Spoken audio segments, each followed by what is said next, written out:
Larry left me at home to go find his ex-girlfriend that day, and I had a high fever all night alone at home. When I woke up in the morning, I had lost my memory.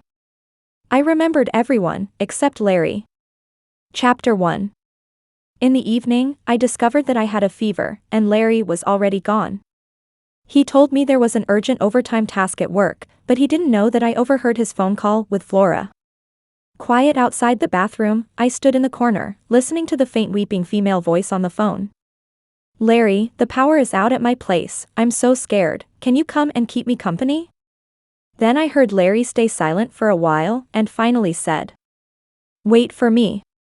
I stood in the corridor, looking at the glaring light shining on the floor, not saying a word. It wasn't until Larry was about to leave that I almost begged. "I'm not feeling well, can you stay at home with me?" I really wasn't feeling well. Yesterday, I got drenched in the pouring rain while going to give Larry an umbrella. I now felt like I was breathing with a burning sensation, with no strength in my body. But Larry didn't even look back. He casually told me as he put on his shoes. "Be good, I have something to do, you rest first." Then he closed the door and left without looking back. I was left alone at home, burning up, and despite calling Larry several times, he didn't pick up. In the end, gritting my teeth, I called my friend Helen. Before she arrived, I blacked out and lost consciousness completely. When I woke up, everything had changed. As soon as Helen saw me open my eyes, she angrily scolded. "Stupid Larry, your girlfriend is burning up like this, and you're off fooling around with other women. Yvonne, if you don't break up with him this time, I swear I'll strangle you right now, so you won't drive me crazy." She looked at me angrily, and I was puzzled for a moment, asking, "Who is Larry?" Helen's face showed a moment of blankness, then she looked frightened, gripping my shoulders tensely. "Are you kidding me? Yvonne, this is not the time for jokes." I tried to recall, but I couldn't bring up any memories related to that name. Confused, I shook my head. "I'm not joking, who is Larry?" Helen's legs went weak, she leaned against the bed corner, looked at me, and shouted in terror. "Doctor? Doctor?" Her brain is fried. Chapter 2. After the CT scan, I sat on the bed eating an apple while holding the test report. Helen couldn't believe her eyes as she looked at me up and down, saying, "Damn, you're really something. I thought you couldn't forget your parents, but you actually forgot Larry, remembering everyone else except him." I frowned. "From what you're saying, this Larry guy is with me but constantly tangled up with his ex-girlfriend. Why would I care about him when my mind is in a mess?" Helen chuckled. "Indeed, your mind must be a mess, probably all washed away, can't scold him back no matter what. Well, it's good then. It's the perfect time to dump this dog of a man and let this pair of dog man and woman be locked together." I nodded casually, "All right." Before I could finish my sentence, the door of the ward was pushed open. A tall man in a black suit, his face full of anxiety, his expression changed as soon as he saw me, striding towards me. "Yvonne, how are you?" I looked up at him. Very unfamiliar, I didn't recognize him.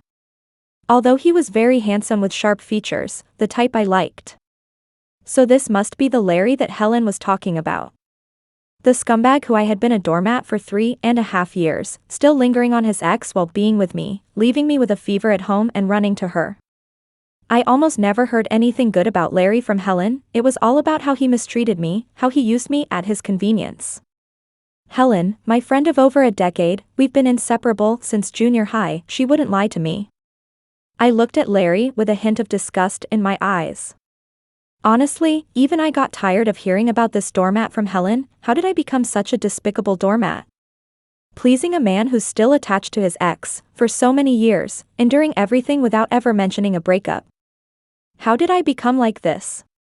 Even if this man fits my aesthetic preferences, I shouldn't be this kind of person. Larry paused when he saw my gaze, then walked over, his eyes showing a mix of heartache and guilt. "Yvonne. I'm sorry, I really didn't know you were so seriously ill yesterday, you." Helen, arms crossed, remained silent, watching us like a spectator. I furrowed my brows, feeling nauseous at the thought of this man just coming from his ex's bed. I recoiled from his outstretched hand, repulsed. Who are you? Larry seemed stung by my gaze, hesitated for a moment, then continued. I know you're angry with me, it was my fault this time, I'll make it up to you, okay? Helen let out a cold laugh. The playboy returns? What's wrong? Flora's place had a blackout, and you finally found time to come back? A hint of panic flashed across Larry's face, he quickly grabbed my hand, explaining. There's nothing between Flora and me, her place had a power outage yesterday, she doesn't have many relatives or friends here, she was a bit scared and reached out to me. I didn't do anything with her, Yvonne, believe me. I forcefully pulled my hand away, wiped it disdainfully on the bedsheet, and said in a deep voice. Larry, right? Last night my head was burning with a fever, I lost my memory, I don't remember you anymore, could you please respect that?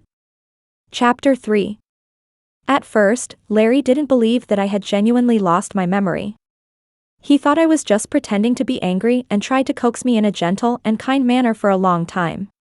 It wasn't until I became fed up and told him to leave that his expression suddenly changed drastically. He looked at me, struggling to maintain his composure. You want me to leave? Yvonne, you really don't remember me? When these words came out of my mouth, he seemed shocked, as if I had never spoken to him like that before. Perhaps my attitude was too cold, but Larry eventually had to accept this reality. He sat despondently on the side, looking very sad. How could you forget me? It's impossible. Helen, who couldn't stand him, sneered. Maybe even the heavens couldn't bear to watch anymore. Larry, you're quite something too. When I went last night, Yvonne was almost out of her mind with the fever. If I had come any later, who knows what other problems she might have developed.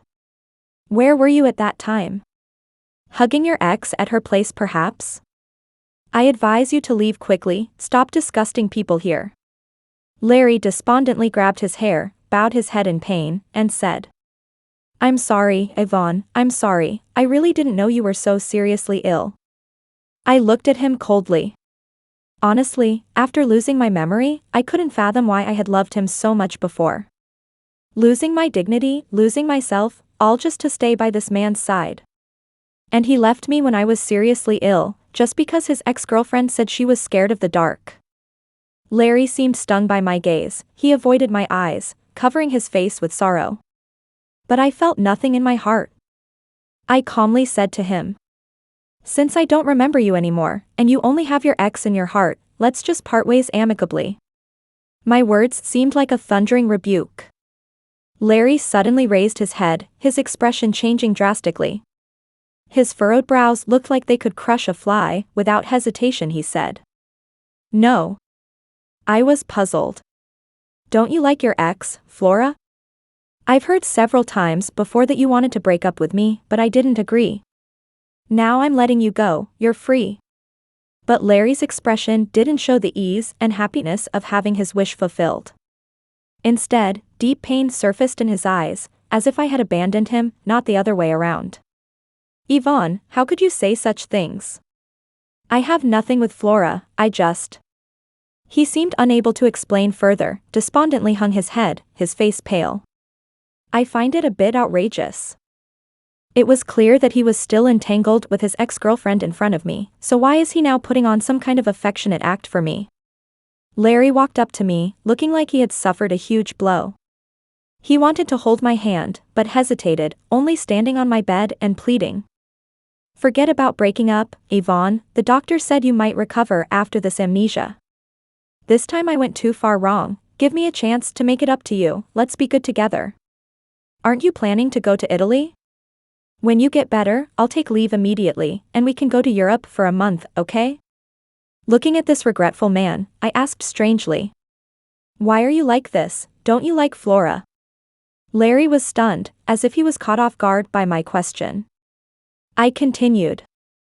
If you don't like her, then why were you with me, and why did you leave me to find her just because of a word from her? If you like her, then why the attitude now? I frowned. Larry, what do you really want? Larry looked at me blankly, his lips moved, but he couldn't speak for a while. It was as if he himself didn't know what he wanted. His confusion irritated me. Helen's words about my infatuation were hard to imagine, but that reckless love evaporated with just a slight fever. Now, looking at this man I supposedly loved for 3 years, I felt nothing, only a subconscious disgust remained. "I'm not negotiating with you," I said bluntly. "I'm informing you. I have no feelings for you now. You are partly responsible for how I've changed.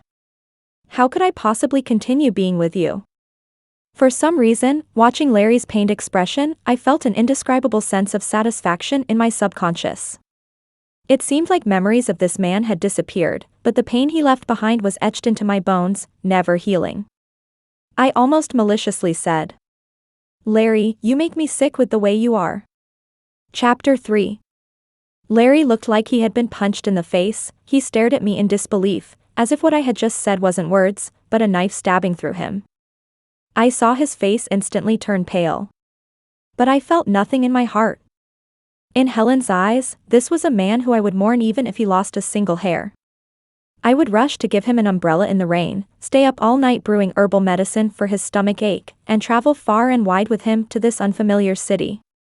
Suddenly, I realized, love is truly a resilient yet fragile thing. When love is alive, no matter how much it is tested and beaten, it should not diminish. But with just a fever, this love would disappear without a trace. The man in front of me, his expression was so sad, yet I no longer felt any pity for him. Without even glancing at Larry, I turned over and lay down to sleep. During these days of observation in the hospital, Larry practically lived here. He took time off work, tirelessly staying by my side without rest. I ignored him completely, and upon leaving the hospital, I went straight to his place to pack up my things and rented a house for myself. When I left, Larry didn't stop me. He just stood there behind me, gazing at me with a mournful look in his eyes. "Will you come back?"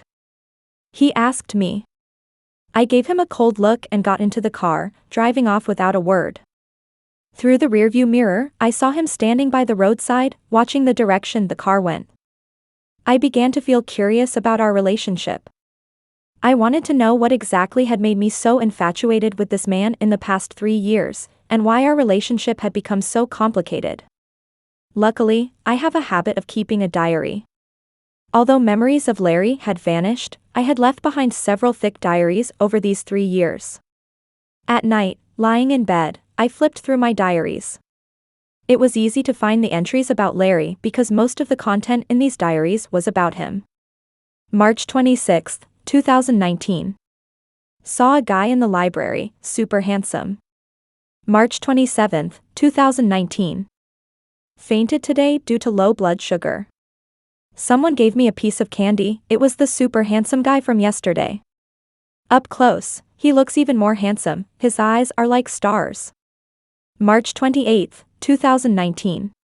That guy from yesterday came again, asked if I was feeling better. I feel nervous and can't even speak properly when talking to him. Oh no. It's the feeling of infatuation. Page after page was filled with a young girl's thoughts. It turned out that Larry had entered my heart with just a piece of candy, leaving no chance for retreat. After that, my diaries were all about Larry. He often went to the library, reading profound books, some of which were even in German, a language I couldn't understand at all. To get closer to him, I even self-taught German and awkwardly talked to him. Larry was always a bit distant, never initiating conversations with me. Yet, I tirelessly kept seeking him out.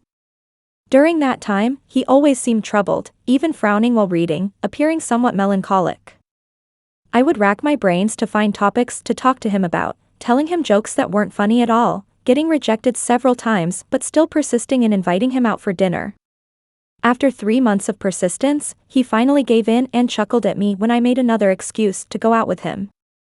That was the first time he smiled at me, and the first time he agreed to go out with me. That day marked the beginning of our relationship. As I looked at the pages of my diary, the content seemed completely unfamiliar, yet the emotions were overwhelmingly familiar. When Larry rejected me, I felt upset. When he agreed, I was ecstatic, even my handwriting exuded joy. Those earnest feelings, day after day, were recorded on paper. Through the slightly yellowed pages, I could even see the youthful handwriting sprawled across the table, frowning or pouting, detailing everything about Larry. Actually, the first 2 years with Larry were quite happy. Although he was always reserved and never said he liked me, he still took good care of me. He would cross half the city late at night to buy me a cake just because I mentioned wanting one. During early autumn walks, he would take off his own coat and put it on me, frowning as he scolded me for not dressing warmly enough. On cold winter nights, he would hold me close, warming my icy hands and feet until I fell asleep. Back then, my diary was filled with sweetness, and happiness practically overflowed from between the lines. I found the person I loved, and I thought he loved me too, even though he never said it. But with so many girls liking him, why did he choose me, and why had he never mentioned breaking up with me? I sat on the bed, reading every line. This was the happiest time of my life in these 3 years. Then, Flora returned, and everything turned upside down. At first, I didn't pay much attention to Flora, an ex from 2 years ago. I didn't think she would make a difference. Larry didn't hide it from me either. When Flora returned, he even took me to have a meal with her. I always thought they were exes who parted amicably, people who shouldn't appear in each other's lives again. Larry's current love should only be me. But after that, Larry's attitude towards me changed. He no longer put his coat on me, no longer held me close, and no longer went for walks with me. Every time I wanted to hug him from behind, he would push me away impatiently, saying, "It's hot, don't sleep so close to me." Over one night, my lover completely changed, and his love for me seemed to vanish as quickly as it had appeared. Larry began contacting Flora more frequently.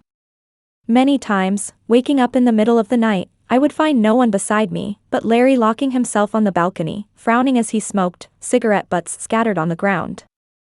Even though I was right there with him, he looked so lonely. That was when I realized that the person in his heart was never me.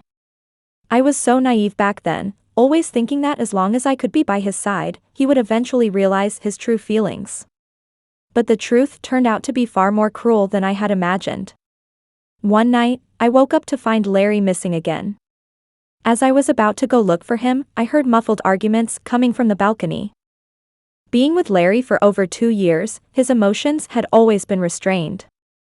Sometimes, I even had a feeling that because he didn't care about anything, nothing could affect his emotions. Even when we argued, he would just watch me angrily, never arguing back or comforting me. In the end, I would calm down on my own, returning to him sheepishly, and he wouldn't hold a grudge. This is the first time I've seen him lose control like this. I hid in the corner, watching him with red eyes arguing with the person on the phone, cigarette butts scattered all over the ground. He exclaimed, "You left just like that back then, leaving me here like a dog, and now you act like nothing happened coming to find me? Flora, do you know what I went through that year? You have no heart." Flora said something on the other end, and Larry rubbed his face wearily. "Yes, I was with her just to spite you, so what? If you don't want me, there are plenty of people eager to be with me." I stood blankly in the corner, my mind completely empty. That sentence was like a sharp arrow, piercing through me, leaving me rooted in place. That was when I realized that the supposed mutual affection over the past 2 years was just a way to vent his anger. It was because Larry was angry at Flora for leaving the country that he sought me out to get back at her. No wonder so many people pursued him, yet he chose me. It wasn't that he specifically chose me, it was just that I pursued him the most persistently, and he needed someone like me as a tool to provoke Flora. It wasn't that he chose me, it was that as long as that person wasn't Flora, it could be anyone. And all these years of so-called sweetness and happiness, my sincere love, in his heart, was just one thing. Someone to be with. I huddled in the corner, my mind in a mess. When the pain reaches its peak, one tends to become numb, the wrenching of the heart and the turmoil of the internal organs subside. I just felt exhausted, standing there drained every ounce of energy in my body. Even in that chaotic state of mind, I still managed to think, Larry was right. Over these years, indeed, I was the one pursuing, he never actively responded. I thought his silence about love was due to shyness, but he simply didn't love me. The person he loved, from beginning to end, was someone else. I forgot how I returned to bed that day. That night, Larry didn't come back to the bedroom to sleep. Both of us, one on the balcony, the other in the bedroom, stayed awake for the people we loved. Yet, when I saw him in the morning, I still mustered a smile, calmly asking him, "What would you like for breakfast? Shall I make scrambled eggs for you?" Looking back now, I couldn't understand why I was so submissive back then. I was a proud person too. But later I understood. Because at that time, I loved Larry too much. I knew that once I spoke up, I would be giving Larry a legitimate reason to break up. And I couldn't bear to lose him, I couldn't endure it. So I had to stitch up my broken heart on my own, silently bleeding inside. For Larry, the breakup was a form of liberation, but for me at that time, it was nothing short of an execution. From then on, this love turned into a kind of torture. Larry and Flora, both so proud, although in love, neither was willing to bow first. This tug-of-war lasted endlessly, and the only one hurt was me, dripping with blood. If the previous two diaries were filled with bright happiness, this one is all about dark pain. I used to cower alone in the corner, my heart clearly shattered, yet still tightly holding on to Larry. Grasping at straws. To me, Larry was that bottle of poison. Chapter 4.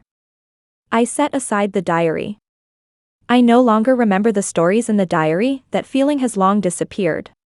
What's written here seems not to be my story, but a stranger's tale. When I look back, I just feel pity and ridicule, unable to empathize at all. So foolish, I cover my face, I was actually so stupid, so embarrassing back then. This emotion made me involuntarily feel hatred when I saw Larry again.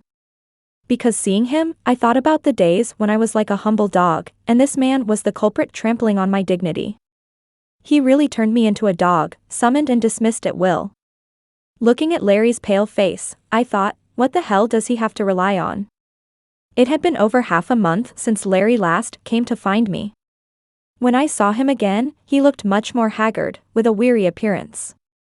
Dark circles under his eyes were tinged with dark blue, his chin still had stubble, and his bloodshot eyes looked at me. I don't know if it's my illusion, but I actually saw a hint of pleading in his eyes. I coldly sneered inside. How could that be possible? When did Larry ever plead with me? Between us, the one who always begged was me. But it's different now. I looked at him coldly, disgusted. If you're not with Flora, why come to me? Larry was stung by my gaze, hurriedly lowering his head. After a moment, he hoarsely said, "Yvonne, let's talk." I reached out to close the door. "There's nothing for you and me to talk about. Let's part ways amicably, isn't that what you've always wanted?" Larry blocked the door, pleading.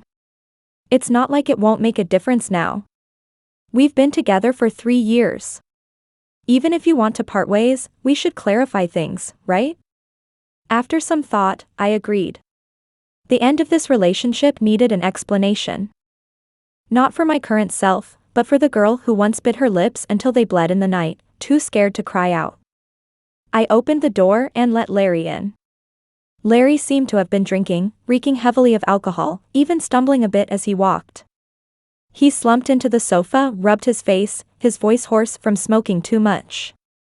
"Yvonne, these days when you weren't around, I realized I really can't let you go. I'm willing to compensate you." He lifted his head, eyes bloodshot. "Can you give me another chance?" He looked so sad, as if he had been the one hurt all along. Anger surged within me for no reason. How could he appear as a victim? Clearly, he had always been the one causing harm. Mockingly, I said, "Larry, have you also lost your mind? Don't you remember what you said to Flora on the balcony?" Larry suddenly looked up. I raised the diary and recited word for word. "I'm with her just to irritate you, so what? If you don't want me, plenty of people are eager to be with me. Now, is Flora sulking with you again? Do you need me to come and provoke her on your behalf?" Larry, thunderstruck, asked. "You heard that?" I coldly sneered. "You were so loud that even a deaf person could hear it. Flora went abroad and left you behind like a dog in our country. Are you not satisfied, so you came to me to provoke her?" Is this tool too convenient for you? I'm begging you, Larry. I stared at him coldly, filled with resentment. There's no enmity between us. I was devoted to you for the past 3 years. What deep-seated grudge do you have against me that you keep tormenting me time and time again? Can't you find someone else to harm? Layers of pain welled up in Larry's eyes, his face turning ashen, all color draining away in an instant. It's not like that. I didn't intend to provoke you and her using you. I. He couldn't continue, holding his head in agony. Yes, at first, I was with you with the intention of provoking Flora, I admit it. But these days when you weren't around, I suddenly realized I never once thought of Flora. You were all I could think about. I couldn't eat or sleep, your face was all I saw when I opened or closed my eyes. Yvonne, my feelings for Flora were probably just youthful dissatisfaction, so it turned into an obsession. I've only now realized my true feelings. I like you, he lifted his head, eyes full of pleading. If this had happened before, I would probably have been ecstatic to hear those words. The diary remembers it in great detail. At that time, when I couldn't persist any longer, I would fantasize that one day Larry would truly fall in love with me, and then he would be unable to reach my level, kneeling before me and begging. But when that day actually arrived, all those memories were forgotten, and I felt nothing but absurdity. Late love is worse than no love at all. If a few words can easily erase all that hurt, then what were those silent tears in the middle of the night for? I looked at him and softly said, Larry, so what? He was taken aback. I continued.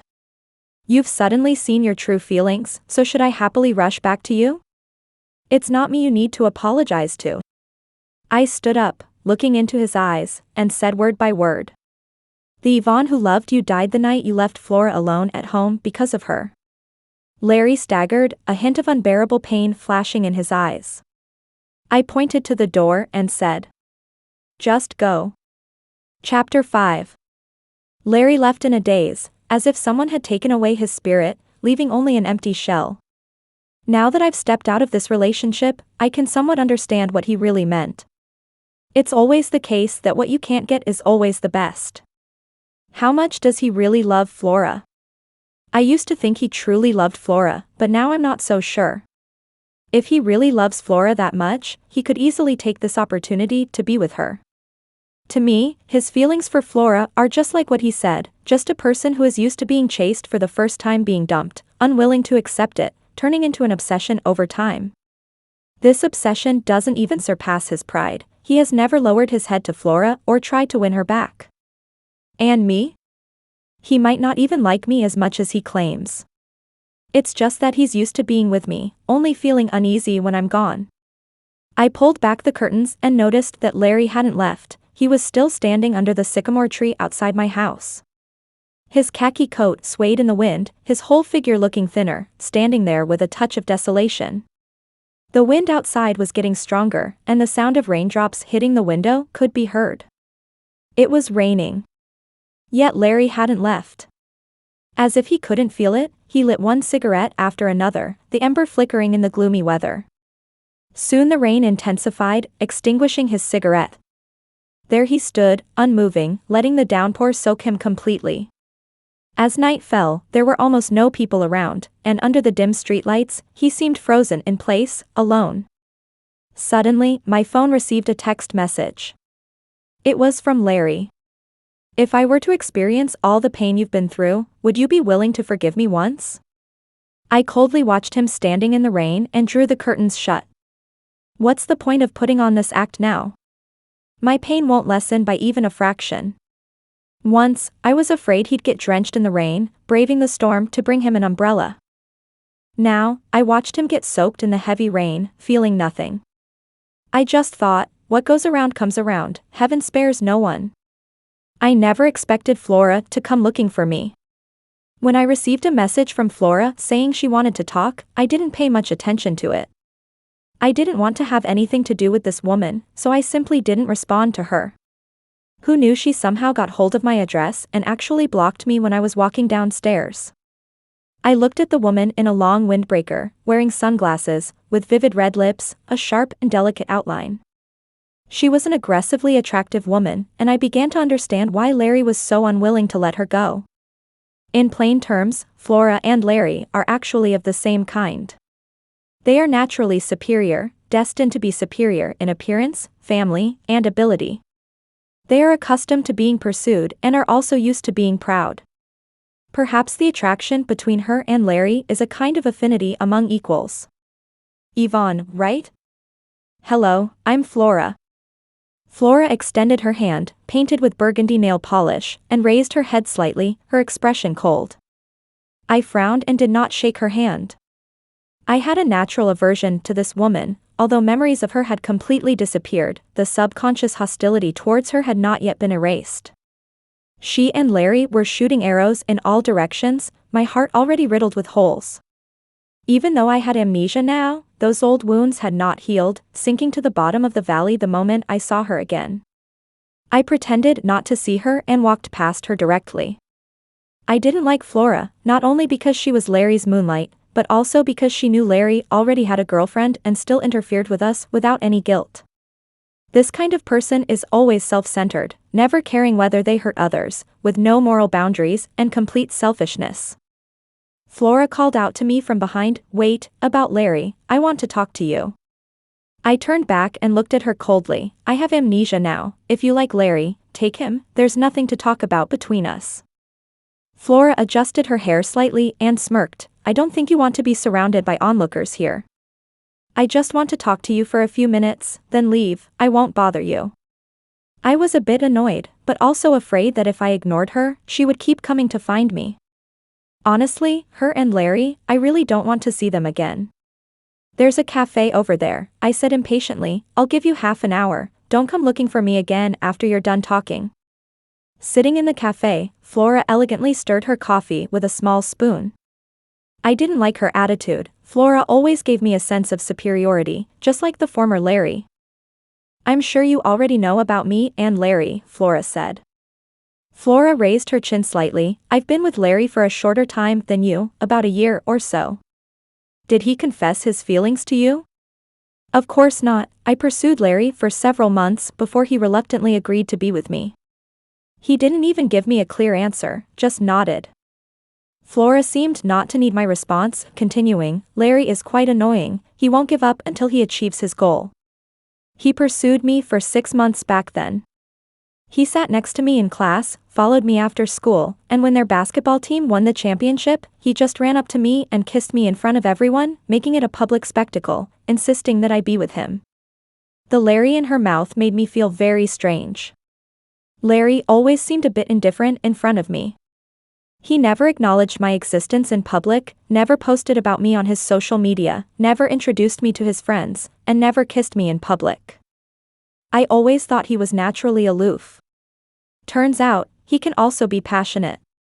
Even though I have forgotten about him, when Flora spoke of these things, the image of the young Larry still involuntarily appeared in my mind, with his domineering and arrogant aura, kissing the girl he liked on the court in front of everyone. My heart pricked slightly, the feeling foreign yet familiar.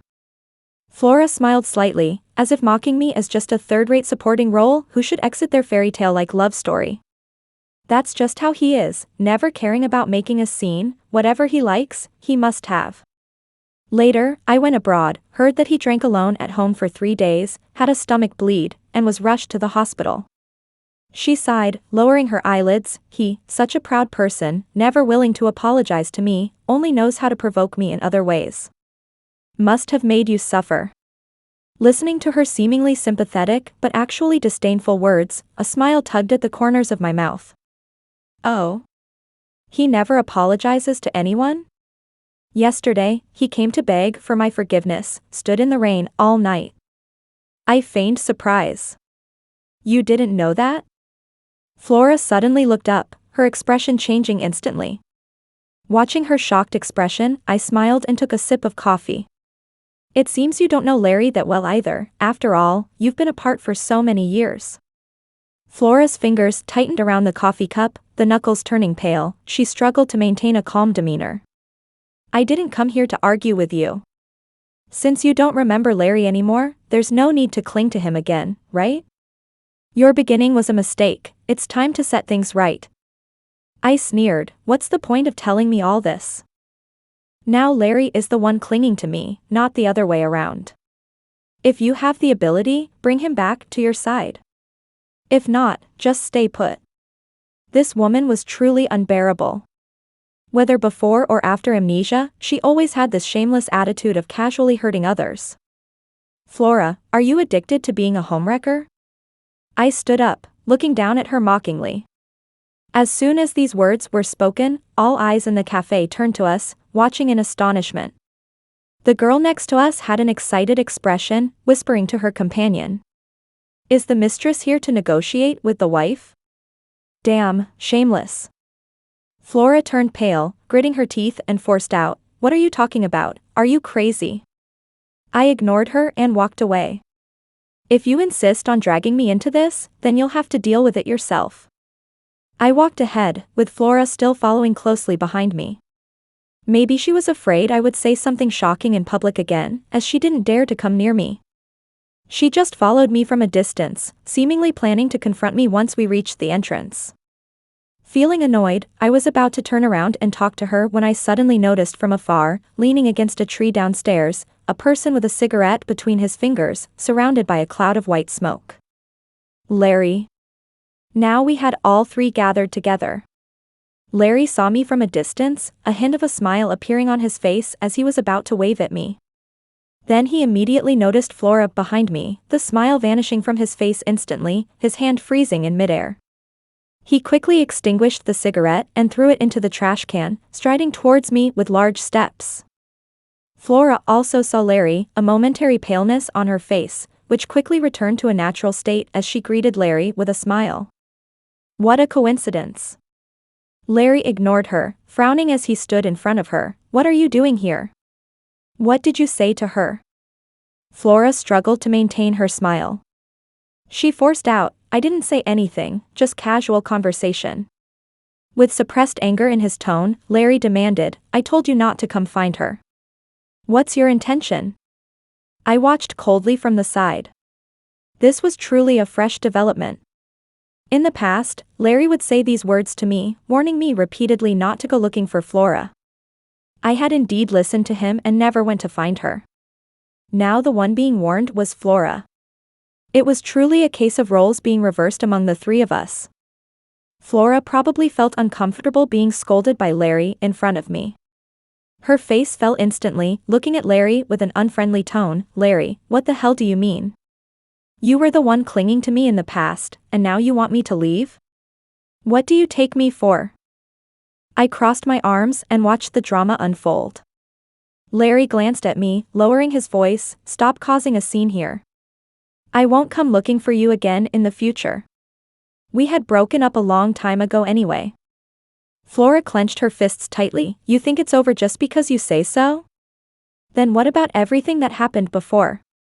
She turned her head to glare at me, shouting loudly, when you were together with Larry, he would contact me every night. Do you know what he told me? With a malicious curve on her lips, she continued, he reminisced about the past with me, saying he hated me for abandoning him, and that being with you was just to provoke me. Enough. Larry interrupted loudly, his eyes filled with uncontrollable anger. Have you caused enough trouble? I haven't. Flora's voice rose, trembling slightly, her eyes starting to redden. Larry, you were the one who provoked me first, coming to find me every time. Now you're letting me go so easily, you heartless bastard. As the sky darkened, the autumn night brought a cool breeze, with only a few people around.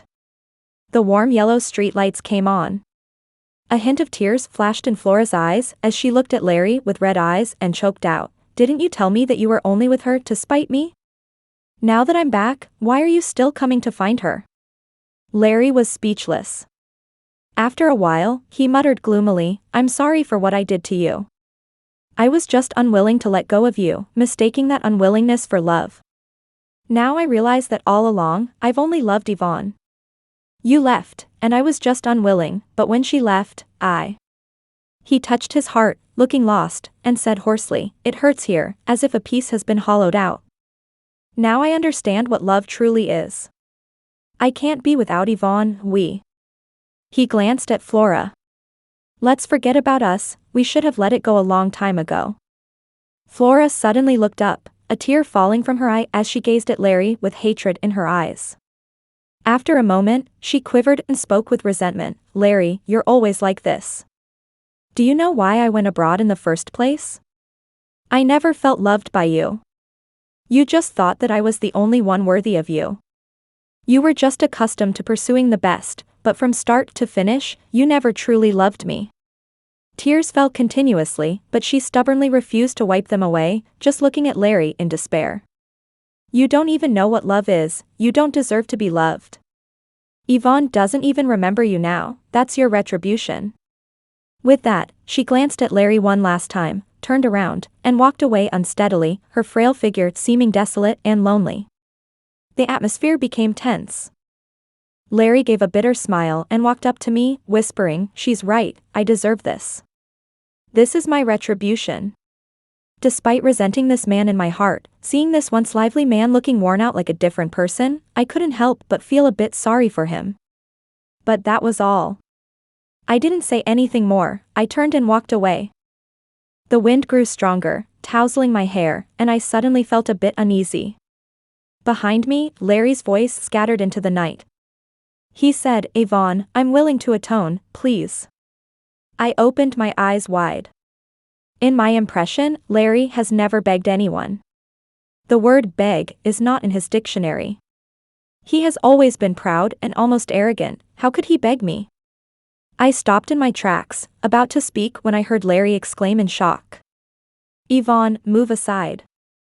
I was knocked down from behind, a loud noise as I hit hard against the curb, blacking out for a moment, feeling dizzy. I anxiously turned around, only to see a broken flower pot scattered on the ground where I had just been standing, a small pool of bright red blood slowly pooling around Larry's head. He lay motionless by the roadside, showing no response. The flower pot had been blown down by a strong wind, supposed to hit me, but after Larry pushed me away, it struck his head instead. My mind went blank in an instant, tears streaming down my face. I went over to push Larry in a flustered manner. "Hey, Larry. Larry." Larry remained still, unresponsive. Frantically, I took out my phone, my fingers trembling uncontrollably, pressing the emergency number several times before connecting. "Hello?" Tears streamed down uncontrollably. 18 Wanjinghui Phase 3. "Someone has been knocked unconscious, head injury, send an ambulance quickly." The ambulance arrived quickly, reaching the building's entrance within 5 minutes. 2 doctors in white coats swiftly lifted Larry into the vehicle, and I followed, sitting beside him. The ambulance's harsh white light cast a pallor over Larry's face, devoid of any color, his usually rosy lips turning pale. Blood still trickled from his head, his black hair matted together, his forehead streaked with dried blood, eyes closed, devoid of any sensation. At that moment, a tearing pain reawakened in my heart. Memories had faded, but loving this man had become a habit etched into my very being. Once a crack was opened, those long-lost emotions flooded out densely. My vision blurred, watching as Larry was carried out of the ambulance and wheeled directly into the operating room. It was then that I understood, memories could be forgotten, but love could not. The 2 hours outside the operating room felt like an eternity.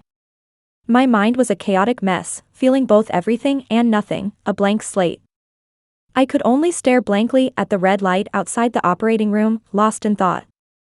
In an instant, a continuous flow of memories rushed through my mind, slipping through my fingers as I tried to grasp onto them. Ultimately, the torrent of memories converged into one face. Larry's face. When I returned after settling the payment, Larry had already been wheeled into the ward.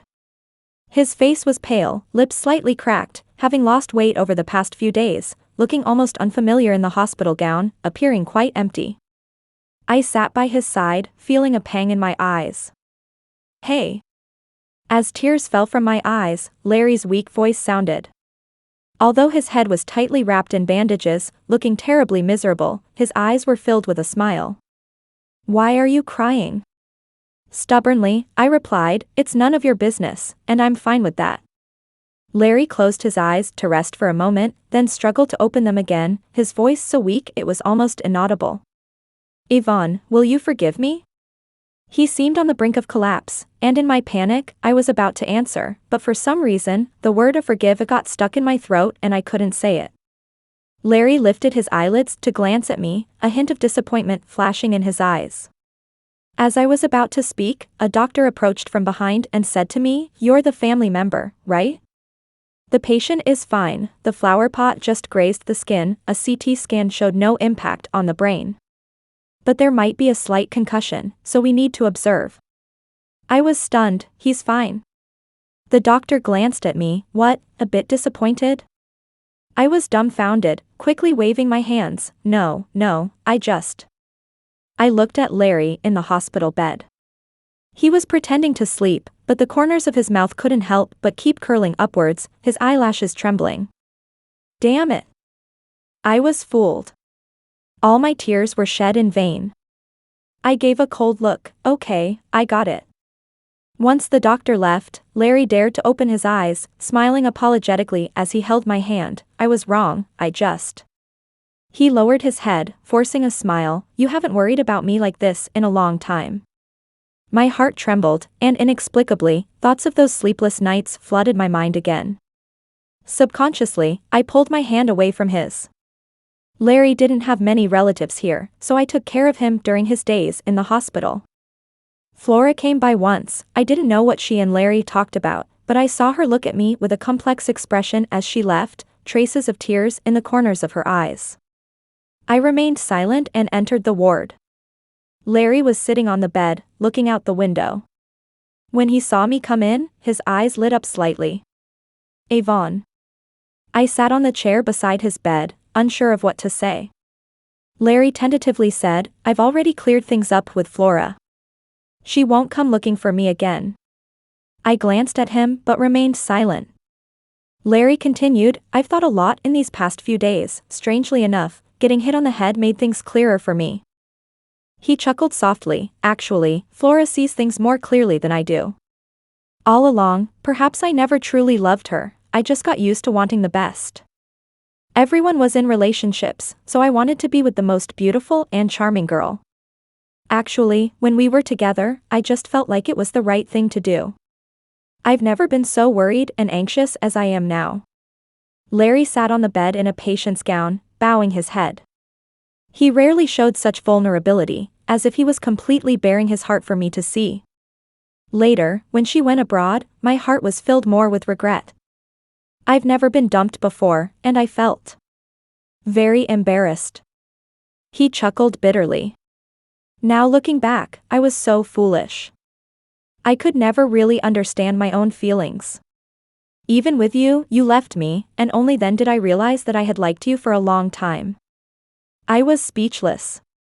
You've regained your memory, right?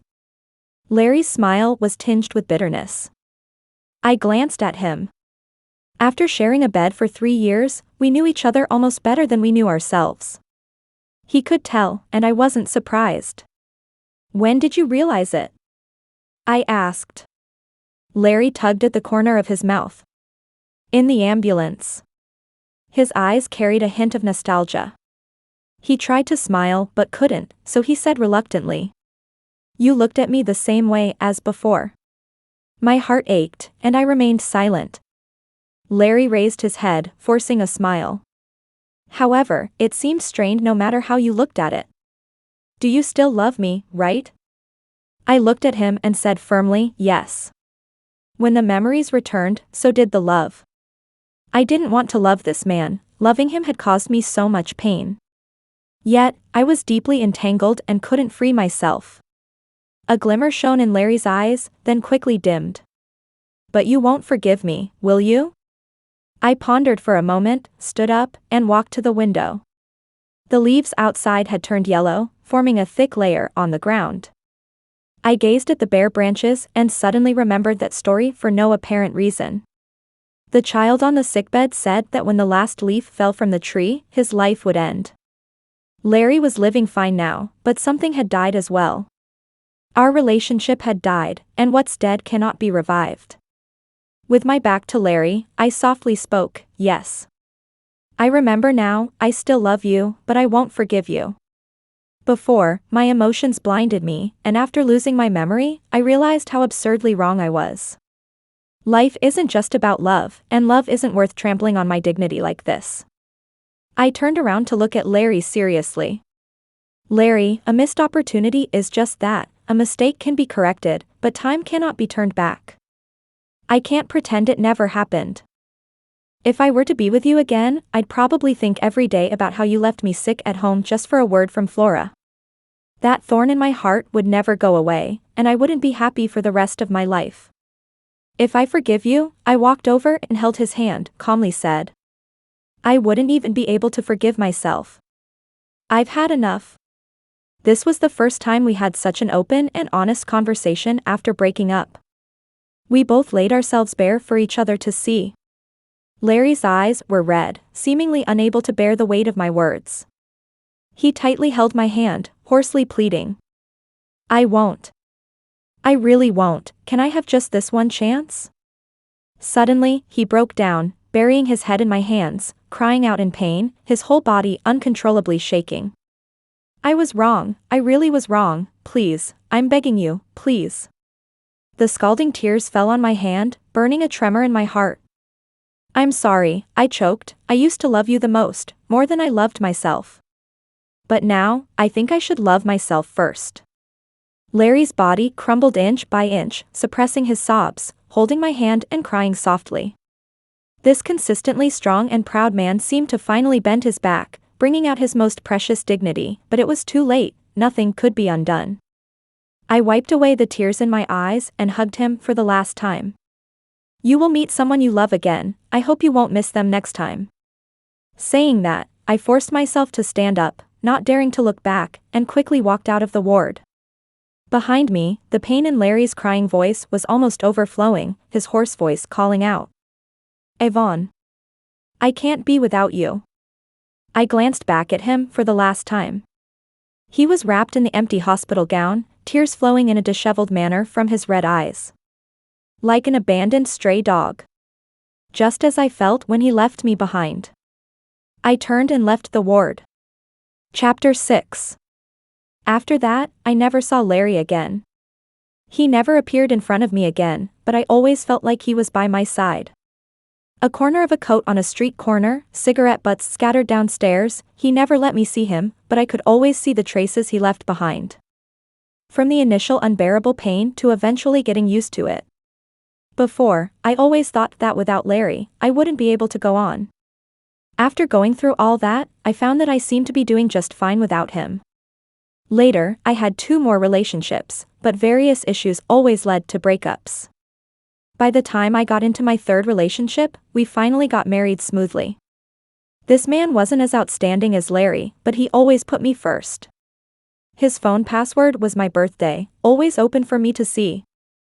He never had any relations with other women, would surprise me on my birthday, and softly tell me stories before bedtime. He even knelt on one knee on the beach, pulling out a diamond ring to propose to me. The days with Larry became more and more distant, and I thought of him less and less. Sometimes, when I occasionally thought of his face, there was truly no disturbance in my heart. It felt like a lifetime ago, all that pain had faded away. I knew, I finally let go. Time truly is the best and cruelest medicine.